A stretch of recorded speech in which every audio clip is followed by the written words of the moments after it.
America Israel దేశాల సైనిక బంధంలో సరికొత్త అధ్యాయం మొదలు కాబోతోంది. ఇరు దేశాల మిలిటరీ రక్షణ వ్యవస్థలు అధునాతన సాంకేతికతలను పూర్తిగా అనుసంధానించేందుకు ఉద్దేశించిన US Israel defence technology cooperation initiative ప్రతిపాదనపై అమెరికా కాంగ్రెస్లో తీవ్ర చర్చ నడుస్తోంది.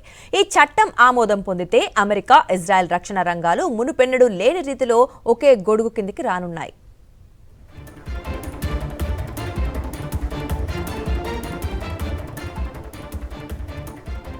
అమెరికా ప్రతినిధుల సభ ప్రతిపాదించిన రక్షణ వ్యయ బిల్లులోని సెక్షన్ 224 ద్వారా ఇరు దేశాల సైనిక దళాలను అనుసంధానించే దిశగా వ్యూహాత్మక అడుగుపడింది.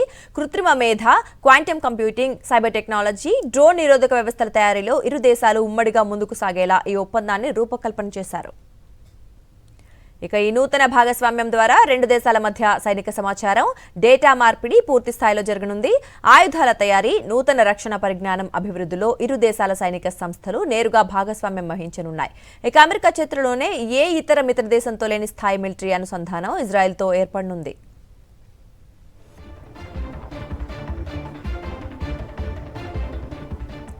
అయితే అమెరికా కాంగ్రెస్ లోనే ఈ నిర్ణయంపై భిన్నాభిప్రాయాలు వ్యక్తమవుతున్నాయి. ఇప్పటికే అమెరికా ప్రజల్లో ఇజ్రాయెల్ యుద్ధ విధానాలపై అసంతృప్తి పెరుగుతోన్న తరుణంలో రెండు దేశాల సైన్యాలను ఇలా అనుసంధానించడం సరికాదని కొందరు ప్రజాప్రతినిధులు తీవ్రంగా వ్యతిరేకిస్తున్నారు. ఇక ఇరు దేశాల రక్షణ వ్యవస్థలు ఒకటైతే అమెరికా విదేశాంగ విధానంపై ఇజ్రాయెల్ ప్రభావం మరింత పెరుగుతుందనే ఆందోళనను ప్రతిపక్ష నేతలు వ్యక్తం చేస్తున్నారు.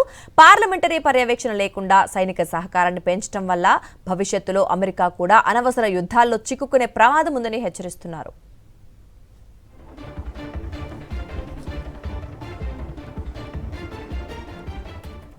ఇక మరోవైపు అమెరికా భద్రతకు, మిడిల్ ఈస్ట్ లో ఇజ్రాయెల్ పరిరక్షణకు ఈ సాంకేతిక భాగస్వామ్యం అత్యంత కీలకమని చట్టసభలోని మెజారిటీ నాయకులు స్పష్టం చేస్తున్నారు.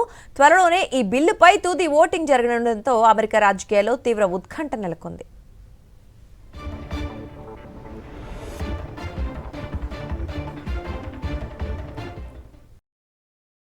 మరిన్ని అప్డేట్స్ కోసం ఛానల్ ను సబ్స్క్రైబ్ చేయండి. నోటిఫికేషన్స్ కోసం బెల్ ఐకాన్ పై క్లిక్ చేయండి.